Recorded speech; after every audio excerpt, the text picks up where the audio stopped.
चला नमस्कार विद्यार्थी मित्रांनो, तुमचं सर्वांचं स्वागत आहे आपल्या यूट्यूब चॅनलवर. आजचं लेक्चर महत्त्वाचं कशासाठी आहे बघा, कारण येत्या 20 दिवसांमध्ये तुमची परीक्षा होणार आहे, बरोबर. MPSC कंबाईनची गट ब ची पूर्व परीक्षा होणार आहे आणि यामध्ये जो महत्त्वाचा टॉपिक असतो, जिथं अख्खा महाराष्ट्र मागं पडतोय आणि टॉपर ज्या विषयामध्ये पुढे जातात किंवा प्रिलिम्स पास होणारे जे विद्यार्थी आहेत ते ज्यात पुढे जातात, तो आहे आपला मॅथ अँड रिझनिंग, बरोबर आहे का. हा मॅथ अँड रिझनिंगचा जो प्रकार आहे, मॅथ अँड रिझनिंगचे जे टॉपिक आहेत, याच्यामध्ये विद्यार्थी 20 प्रश्न असतात पहिली गोष्ट, आणि या 20 प्रश्नांमध्ये जास्तीत जास्त मार्क पाडतात, लक्षात घ्या. आणि यामुळे त्यांना लीड मिळतं आणि त्यांच्या सिलेक्शनमध्ये म्हणजे प्री पास होण्यामध्ये त्यांना मदत होत असते. त्यामुळं उरलेल्या 20 दिवसामध्ये, बरोबर आहे का, उरलेल्या 20 दिवसामध्ये आपल्याला डेली कोणता एक टॉपिक करायचा या संदर्भात मी तुमच्यासाठी हे लेक्चर घेऊन आलोय. आणि यासोबतच आपण ज्या सिली मिस्टेक करतो बघा, बरोबर, ह्या ज्या आपण सिली मिस्टेक करत असतो, तर ह्या सिली मिस्टेक्स आपण कशा कमी करायच्या, बरोबर आहे. शेवटी प्रश्न बरोबर येऊन आपले रिझल्ट येत नसतो, तर आपल्या चुका देखील कमी झाल्या पाहिजेत, बरोबर आहे का. निगेटिव्ह मार्किंग असल्यामुळे आपल्या चुका कमी झाल्या की आपल्याला अशा योग्य पद्धतीने चांगले मार्क पडू शकतात आणि आपण आरामात कट ऑफ क्लिअर करू शकतो. तर सगळ्यात पहिल्यांदा तुम्ही लाईक करून घ्यायचं लेक्चरला आणि जितका शेअर करता येईल तेवढं शेअर करायचं आपल्या विद्यार्थी मित्रांपर्यंत, बरोबर.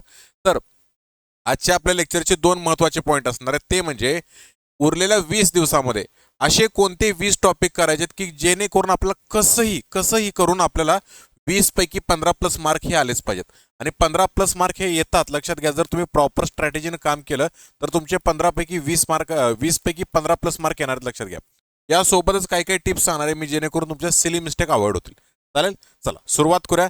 सगळ्यात आधी तुम्ही एक पवित्र काम करायचं आहे, ते म्हणजे हे आपलं टेलिग्राम चॅनल जॉईन करून घ्यायचं आहे, @CSAT हर्षद CSATHARSHAD. हे आपलं टेलिग्राम चॅनल जॉईन करून घ्यायचं आहे. डेडिकेटली हे MPSC साठी असणार आहे, लक्षात घ्या. हे चॅनल कम्प्लिटली डेडिकेटेड असणार आहे MPSC साठी, ठीक आहे. चला सगळ्यात पहिल्यांदा आपण बघू मॅथचे असे कोणते टॉपिक आहेत ज्या टॉपिकमध्ये तुम्हाला 100% काम करावं लागणार आहे. तर हे जे 10 टॉपिक आहेत बघा, या 10 टॉपिकमधून तुम्हाला तुमचा मॅथचा सिलेबस कव्हर करावा लागणार आहे. कारण कारण लक्षात घ्या, 20 पैकी ऑन एन एव्हरेज 10 आणि 10 असे मॅथ अँड रिझनिंगसाठी तुम्हाला प्रश्न विचारले जाणार आहेत, बरोबर आहे का. मग त्यासाठी तुम्हाला सगळ्यात महत्त्वाचा टॉपिक करावा लागणार आहे, तो म्हणजे पर्सेंटेज आणि नफा तोटा. हे दोन्ही टॉपिक तुम्ही एकत्र केले तरी चालू शकतात, लक्षात घ्या. कारण ह्या दोन्ही टॉपिकवर स्वतंत्र प्रश्न पण असतात, पण ह्या दोन्ही प्रश्नांच्या किंवा या दोन्ही टॉपिकच्या कन्सेप्ट मात्र सेम आहेत, बरोबर आहे का. कारण जर तुम्हाला पर्सेंटेज येत असेल तर तुम्हाला नफा तोटा हे जमणारच आहे. जर तुम्हाला पर्सेंटेज जमत नसेल तर नफा तोटा सवलत जो प्रकार असतो हा तुम्हाला जमणारच नाही, लक्षात घ्या. कारण मेन प्रॉफिट अँड लॉसची जी कन्सेप्ट आहे ती पर्सेंटेजवर डिपेंड आहे, कळते का. त्यामुळे तुम्हाला टक्केवारी आणि पर्सेंटेज हा टॉपिक नक्की करावा लागणार आहे. यासोबत वारंवार, लक्षात घ्या, यासोबत वारंवार तुम्हाला एक टॉपिक विचारला जातो.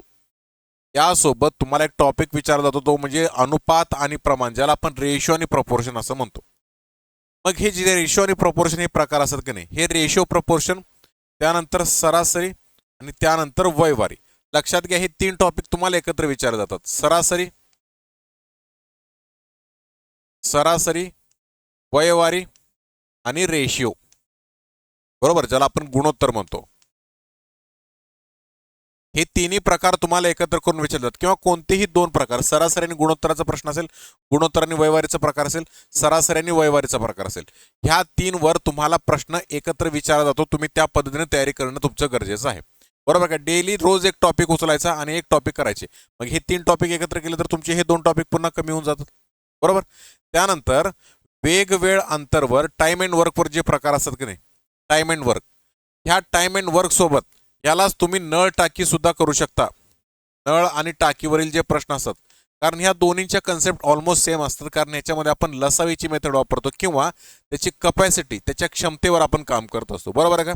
आणि सध्या ट्रेंडिंगला याच्यावरती हे क्षमतेचे प्रश्न आपल्याला विचारले जात आहेत. क्षमता, काम करण्याची क्षमता किंवा टाकी भरण्याची नळाची क्षमता, ह्या दोन्ही कन्सेप्टवर तुम्हाला एकत्रितपणे या ठिकाणी प्रश्न विचारले जात आहेत. त्यामुळं टाइम अँड वर्क आणि नळ टाकी ह्यांचे प्रश्न तुम्हाला करणं गरजेचं आहे. याच्यासोबत अजून एक कन्सेप्ट असे लक्षात घ्या की किती दिवस धान्य पुरेल. म्हणजे एखाद्या मिलिटरी च्या लोकांचा किंवा सैनिकांची एक तुकडी आहे, ह्या सैनिकांच्या तुकडीसाठी एक 15 दिवस चालेल. 100 सैनिकांची तुकड्या, त्याच्यामध्ये 15 दिवस चालले इतकं त्यांच्याकडे राशन आहे. जर 50 एक्स्ट्रा जर त्यामध्ये सैनिक आले तर ते किती दिवस पुरू शकतं, हा असा जो प्रकार आहे की नाही, तो देखील हा या लक्षात घ्या टाइम अँड वर्कमध्येच येत असतो. त्यामुळे ह्या 2-3 कन्सेप्ट किंवा 2-3 प्रकारचे प्रश्न असतात ना, ते तुम्हाला करणं गरजेचं आहे, लक्षात घ्या. कारण एमपीएससी मध्ये सध्या ट्रेंडिंग प्रकार हाच आहे. आणि मी बघा तुम्ही जे पेपरमध्ये तुम्हाला प्रश्न दिसतात की नाही, त्यावरच मी टॉपिक आणले आहेत, इतर कुठलेही जास्त आणलेले नाहीत. एखाद दुसरा प्रश्न आपल्याला स्किप करावा लागतो, एखाद दुसरा आयोगाकडून चुकीचा येत असतो, एखाद दुसरा आपल्याकडून चुकतो. बरोबर आहे का?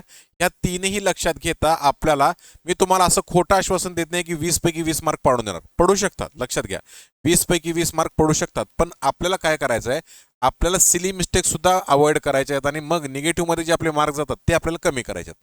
त्यामुळं व्यवस्थित मोजकेच टॉपिक करायचे आणि योग्य पद्धतीने आपल्याला मार्क मिळवायचे आहेत, लक्षात घ्या. पटत असेल तर जरा एकदा लाईक करून घ्यायचं आहे. त्याच्यानंतर सगळ्यात महत्त्वाचा टॉपिक आहे तो म्हणजे टाइम, स्पीड आणि डिस्टन्स. टाइम, स्पीड आणि डिस्टन्स म्हणजे तुमचे रेल्वेचे प्रश्न असतात, चोर पोलिसाचे प्रश्न असतात, सरासरी वेग काढण्याचे प्रश्न असतात.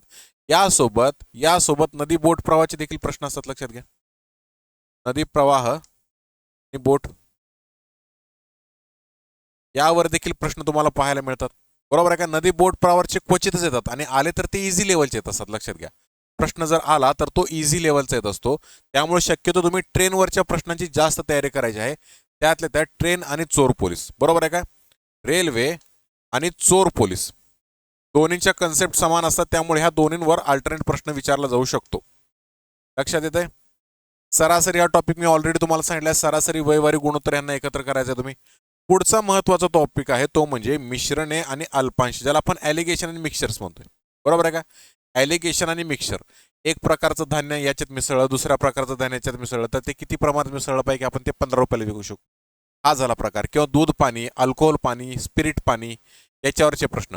बरोबर आहे का? म्हणजे दूध आणि पाण्याचं एक मिश्रण आहे, त्याच्यामध्ये जर समजा दूध मिसळ तर ते नवीन प्रमाण कसं होईल, हा जो काही प्रकार असतो की नाही, हा प्रमाण किंवा ह्याच्यामध्ये मिश्रणांमध्ये हा विचारला जातो, ज्याच्यामध्ये तुम्हाला बेसिक लेवलचे प्रश्न पाहायला मिळतात.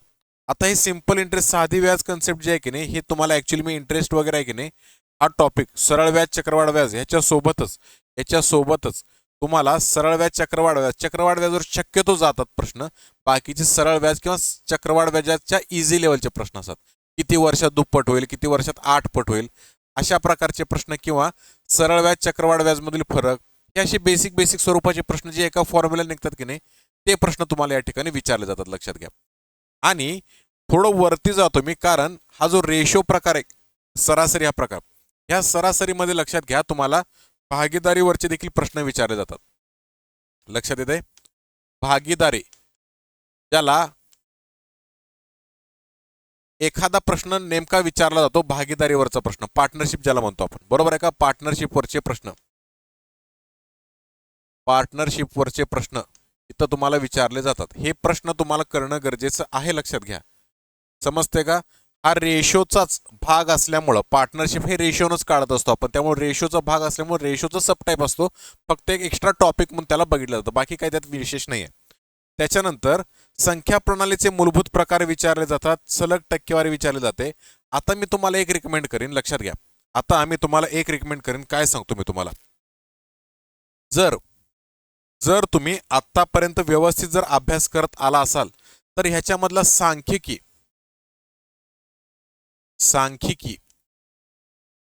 आणि संभाव्यता हे टॉपिक जर तुम्ही आधी शिकला असाल, आधी येत असेल तरच रिवाइज करा, किंवा याचा आधी काहीतरी अभ्यास केलाय तरच ह्या टॉपिकच्या मागं लागा, नाहीतर ह्या टॉपिकच्या मागं लागू नका. कळतंय का? बेसिक प्रश्न माझे जर पूर्वीचे लेक्चर तुम्ही पाहिले असेल तर सांख्यिकीचं एक मी 2 तासाचं लेक्चर घेतलंय, ते 2 तासाचं एक लेक्चर बघितलं ना की तुमचे बेसिक सांख्यिकीचे प्रश्न कव्हर होऊन जातील. कळतंय? बेसिक सांख्यिकीचे प्रश्न कव्हर होऊन जातील. आता बऱ्याच विद्यार्थ्यांना वाटतं की डाटा इंटरप्रिटेशन नावाचा जो प्रकार असतो, पाय चार्ट, बार ग्राफ वगैरे असतो, तो वेगळा आहे का? नाही, तो लक्षात घ्या सांख्यिकीचाच भाग असतो. फक्त सांख्यिकी यापूर्वी डीपमध्ये येत नसल्यामुळे आपल्याला ते डाटा इंटरप्रिटेशन वाटायचं. त्यामुळं लक्षात घ्या, इथं तुम्ही आता ही टक्केवारी, डबल टक्केवारी आपल्याला हे घ्यायची गरज नाही आहे. खरं तर आपण ह्याच्याऐवजी सरळ डाटा इंटरप्रिटेशन असं लिहू शकतो इथं, बघा. बरोबर आहे का? इथं डबल टक्केवारी लिहिण्यापेक्षा आपण सरळ इथं डेटा इंटरप्रिटेशन हे असं लिहू शकतो. लिहितो मी ते तसं, बरोबर आहे का? डेटा इंटरप्रिटेशन, अक्षर खराब आहे माझं समजून घ्या, वाकडे लिहायला लागते. त्यामुळं डाटा इंटरप्रिटेशनमध्ये मग तुम्हाला पाय चार्ट देतील, एखादा टेबल देतील, एखादा बार ग्राफ देतील आणि इझी लेवलचे प्रश्न विचारतील बरं काय. एकदम हाय लेवलचे बँकिंगला जसे असतात तसे प्रश्न पडणार नाहीत, इझी लेवलचे पडतात कारण प्रीची परीक्षा आहे. 100 प्रश्न तुम्हाला 60 मिनिटांमध्ये सोडवायचे आहेत. तुम्हाला 15 ते 20 मिनिटं मिळतात मॅथ रिझनिंगचे प्रश्न सोडवण्यासाठी. त्यामुळे तुम्ही जास्त विचार करू नका, इझी लेवलचे प्रश्न येतील हे समजून घ्या. फक्त मुद्दा असा असतो की त्या एका तासात ते तुम्हाला क्लिक होणं गरजेचं आहे. कळतंय का? येस, ह्या गोष्टी आय होप तुम्हाला कळत असतील. आणि मी जसं म्हटलं तसं सांख्यिकी आणि संभाव्यता हे जे टॉपिक आहेत यापूर्वी जर तुम्ही शिकला असाल तरच तुम्ही करणं गरजेचं आहे, अदरवाईज ह्याच्या नादाला लागू नका, येते ते पण विसरून जाल. लक्षात घ्या, कारण संभाव्यताच्या कन्सेप्ट थोड्या वेगळ्या असतात. येस, परम्युटेशन, कॉम्बिनेशन, प्रोबॅबिलिटी ज्याला म्हणतो आपण, ते माहीत असेल तरच करा, अदरवाईज करायची काही गरज नाही आहे. आणि इथं जे तुम्हाला मी म्हटलं संख्या प्रणालीचे मूलभूत प्रकार, नंबर सिस्टीमचे बेसिक, त्याच्यामध्ये प्रश्न कसे असतात लक्षात घ्या. हस्तांदोलनावरचे प्रश्न असतात बघा, बरोबर आहे का? म्हणजे 50 व्यक्ती एका ह्याच्यामध्ये आलेल्या आहेत, कार्यक्रमामध्ये आल्या आहेत, तर त्यांनी प्रत्येकाला जर एकदाच हँडशेक केला, हस्तांदोलन केलं किंवा मिठी मारली तर एकूण किती हस्तांदोलन होतील, हा असा प्रकार जो असतो की नाही तो. किंवा एखादी व्यक्ती मंदिरात चाललेली आहे, मंदिराला जेवढ्या पायऱ्या आहेत किंवा पायरी ज्या क्रमांकाची आहे त्या क्रमांकावर तितकी फुलं ठेवली जातात, म्हणजे पहिल्या पायरीवर एक, दुसऱ्या पायरीवर दोन, अशा पद्धतीनं.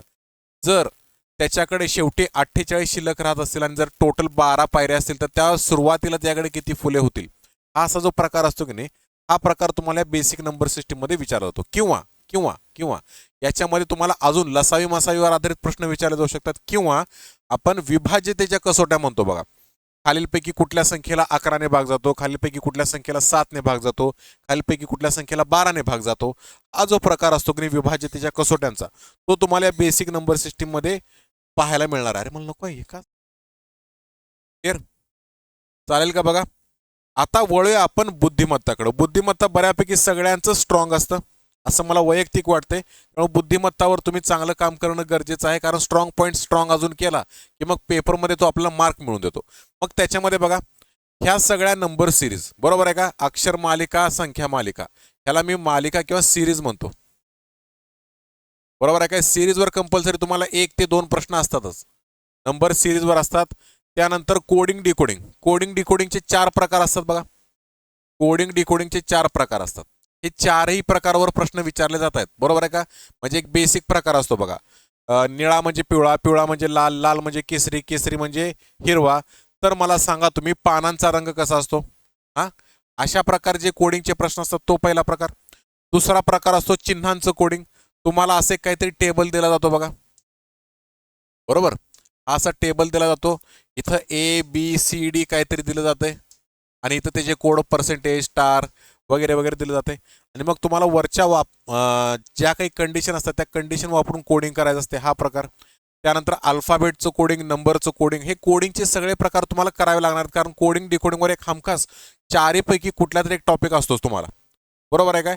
त्यानंतर सहसंबंध, ज्याला आपण ॲनॉलॉजी म्हणतो, बरोबर आहे का? म्हणजे 7चा संबंध 343शी आहे, तर 9चा संबंध कशाशी येईल, बरोबर आहे का? किंवा किंवा किंवा आपण काय म्हणू शकतो, डॉग, डॉगचा संबंध पपीशी आहे, तर कॅटचा संबंध कशाशी येणार, बरोबर आहे? हा जो प्रकार असतो याला म्हणतो आपण सहसंबंध. मग तो शब्दांचा, संख्यांचा, अक्षरांचा, चिन्हांचा, कशाचाही असू शकतो, तो पेपरमध्ये विचारला जाऊ शकतो. पुढचा प्रकार आहे बघा, गटात न बसणारा शब्द. हा गटात न बसणारा शब्द आणि अॅनॉलॉजी हे आपण दोन्ही प्रकार ऑलमोस्ट समान पकडू शकतो, कारण ऑड वन शोधायचं असते, बरोबर आहे का? ऑड शोधायचं असते, गटात न बसणारा तो जमून जातो, लक्षात घ्या.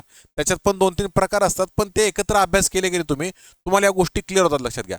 संख्या मालिका, सहसंबंध, गटात न बसणारे शब्द, हे 3ही भाऊभाऊ आहेत, लक्षात घ्या. येस, 3ही भाऊभाऊ आहेत. त्यामुळे ह्यांच्या कन्सेप्ट ज्या असतात ना, ह्या तुमच्या कन्सेप्ट नसतात खरं तर, हे लॉजिकवर आधारित प्रश्न असतात बघा.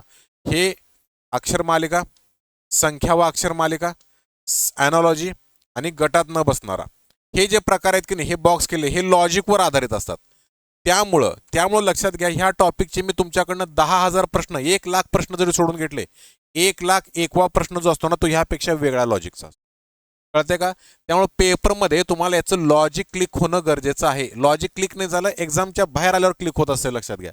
त्यामुळे लॉजिकवर जे प्रश्न असतात की नाही त्याला तुम्ही फक्त 60 सेकंदाचा वेळ द्यायचा, बाकी काही करायचं नाही आहे तुम्ही.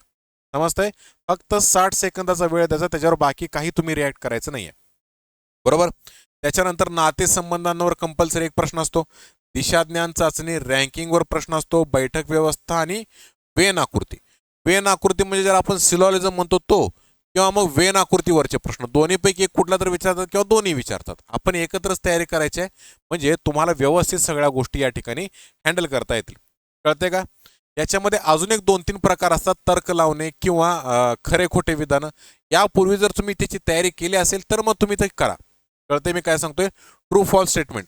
ट्रू फॉल्स स्टेटमेंट फक्त सुरुवातीला 1-2 वर्ष आले होते, त्यानंतर काही विचारले गेले नाहीत. ट्रू फॉल्स हे शक्यतो तुम्हाला मेन्सला विचारलं जातं, लक्षात घ्या. त्यामुळे येत असेल तर एकदा डोळ्याखालनं घाला, अदरवाईज काय करायची गरज नाही. ट्रू फॉल्स स्टेटमेंट वगैरे. समजतंय काय सांगतोय? हे झाले महत्वाचे टॉपिक. आता मला तुम्हाला पुढचा महत्वाचा भाग सांगायचा, तो म्हणजे तुमचे सिली मिस्टेक कशा तुम्ही टाळाव्यात. बरोबर आहे का?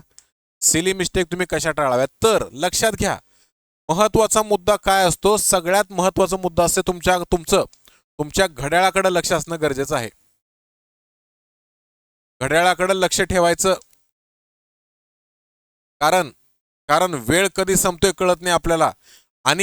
आणि जर सुरुवातीला जर तुम्ही मॅथ रिजनिंग सोडवायला घेत असाल तर हे खूप महत्वाचं आहे. कारण मॅथ रिजनिंगच्या नादात जीके जीएसचा मोठा पोर्शन तुमचा राहून जायचा. हा पहिला पॉईंट झाला. दुसरा पॉईंट लक्षात घ्या, इगोवर कुठल्याही गोष्टी घ्यायचं नाही. इगो घरी ठेवायचा. याचा एक सिंपल अर्थ मी सांगतो तुम्हाला. हा पॉईंट खूप महत्वाचा आहे. सर, मी नंबर सिस्टीमची किंवा अक्षर मालिका अंकमालिकाची एवढी प्रॅक्टिस केल्या सर, तरी मला पेपरमधला येत नाही. मी येतच कसा नाही बघतो. कळतंय का? आपल्याला येणारा, आपल्याला सोपा वाटणारा टॉपिक सुद्धा पेपरमध्ये अवघड जाऊ शकतो, हे लक्षात ठेवायचं आहे. आणि जर सोपा वाटणारा प्रश्न किंवा सोपा असलेला टॉपिक जर अवघड पडला तर लक्षात घ्या, कंपल्सरी त्याला 60 सेकंदाच्या वर वेळ द्यायचाच नाही बाळांनो. जर तुम्ही इगोर घेऊन बसला, 2-3 मिनिटं जातात, पुढचे प्रश्न राहतात. लक्षात घ्या तुमचे. माझा वैयक्तिक अनुभव आहे. मी अर्ली स्टेजमध्ये ज्यावेळी प्रिपरेशन करायचो, मी इगोवर घ्यायचो गोष्टी. मला कसं काय येत नाही, आणि ह्याच्यामुळं माझं 1-2दा खूप मोठं नुकसान झालंय. त्यामुळं माझी रिक्वेस्ट आहे बाळांनो तुम्हाला, तुम्ही ह्या गोष्टी इगोवर घ्यायच्या नाहीत. कळालं का? जर येत नसेल, तुमची प्रॅक्टिस चांगली असून सुद्धा येत नसेल तर 60 सेकंद सोडवायचा, नाहीतर मग जायचं पुढं निघून. बरोबर आहे? ह्याच्यातच अडकून बसला, पेपर कधी संपेल कळणार नाही तुम्हाला. तिसरा महत्वाचा भाग आहे तुमच्या सिली मिस्टेक टाळण्याचा, तो म्हणजे प्रश्न नीट वाचायचा. प्रश्न नीट वाचणे, कारण तुम्हाला अचूक विचारलेलं असतं. बरोबर? बघा, हे कन्फ्युजिंग शब्द कसे असतात मी तुम्हाला सांगतो. तुम्हाला परीक्षेमध्ये काय वाक्य असतं? सिलॉलिझमचा एक प्रकार घ्या. तुम्हाला 2 विधानं दिले जातील, त्याच्यावर 3 निष्कर्ष दिले जातील. ह्या 3 निष्कर्षावरनं ऑप्शन कसे तयार होतात? तर तुम्हाला म्हणतील बघा, खालीलपैकी कोणती अचूक नाहीत. खालीलपैकी कोणती विधाने अचूक नाहीत. अचूक नाहीत म्हणजे काय? तर तुम्हाला अचूक म्हणजे योग्य नसलेले शोधायचे, याचा अर्थ तुम्हाला चुकीची विधानं शोधायची आहेत. तुम्हाला हे चुकीचं शोधायचं आहे, लक्षात घ्या. कळतंय का? ह्या सिली मिस्टेक होत असतात आपल्याला प्रश्न वाचताना. समजते मी काय म्हणतोय? लक्षात येते का? बघा, खालीलपैकी कोणती विधाने योग्य नाहीत, हा चला रेग्युलर प्रकार आहे. आता एमपीएससी आयोग काय करते? ऍक्च्युली त्यांना जे विचारायचं अचूक नाहीत हे बोल्ड करून देते, पोरं चुकू नयेत म्हणून. कळते का? ह्या छोट्या छोट्या गोष्टी बघायच्या आहेत तुम्ही. ह्या छोट्या गोष्टी जर सुटल्या तुमच्याकडून तर तुमचा प्रश्न नीट वाचला जाणार नाही आणि मग सिली मिस्टेक होतात. बरोबर आहे काय? उत्साहाच्या भरात माझ्या लेक्चरमध्ये विद्यार्थ्यांना मी कंपल्सरी सांगतोय, गेल्या 2 वर्षापासून तुम्ही ज्यावेळी मी युट्यूबला लेक्चर घेत असतो किंवा लेक्चर शिकवत असतो, विद्यार्थ्यांना सांगतो नेहमी, मला ऑप्शन नंबर सांगत चला उत्तरामध्ये योग्य ऑप्शन नंबर का सांगावा. लक्षात घ्या, कारण याचं एक सिंपल उदाहरण देतो मी. बघा, तुम्हाला एक काहीतरी प्रश्न दिलाय, त्याच्यामध्ये 4 ऑप्शन असतात बघा, 1 2 3 4. हे असते 3 2 4 आणि 1. लक्षात येते? हे असे आपले उत्तर येत असतात. समजा काय म्हणतोय आपण, बैठक व्यवस्था प्रश्न आहे आणि राहुल आणि मीनांच्या मध्ये किती व्यक्ती आहेत.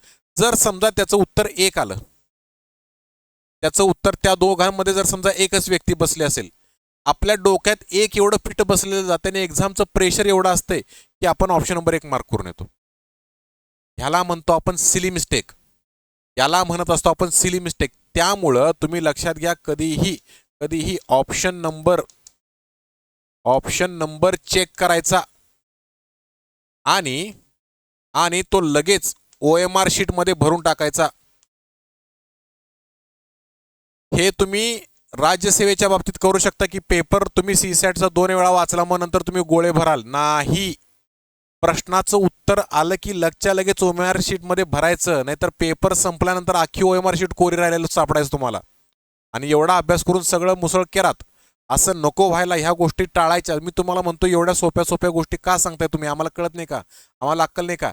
ह्या गोष्टी माझ्या बाबतीत झाल्यात. माझ्यासारखे तुम्ही एकदम साधे माणसं नाही आहात, आय नो, तरी पण ह्या गोष्टी समजून घ्या. ह्या गोष्टी छोट्या मॅटर करतात तुमच्या रिझल्टसाठी. आलं लक्षात? बऱ्याचशा गोष्टी मी तुम्हाला हक्कानं आणि अधिकारवाणीनं सांगतोय का, कारण तुमचं सिलेक्शन व्हावं ही एकमेव माझी इच्छा आहे. लक्षात येतंय? आणि ह्याच्यासाठी आपण दोघांनी मिळून काम करायचं आहे, लक्षात घ्या. आय होप तुम्हाला माझ्या या सगळ्या गोष्टी पटल्या असतील आणि उरलेल्या 20 दिवसात नेमकं कुठल्या टॉपिकवर भर द्यायचा आहे, नेमकं कुठल्या टॉपिकवर भर द्यायचं आहे हे तुम्हाला लक्षात आलं असेल. तर आज मी या ठिकाणी थांबतो. तुम्ही लवकरात लवकर आपलं टेलिग्राम चॅनल जॉईन करून घ्यायचं आहे आणि या व्हिडिओला लाईक करून घ्यायचं आहे बाळांनो, लक्षात घ्या. चालेल? चला थांबूयात आज आपण. जय हिंद, जय महाराष्ट्र. Thank you very much.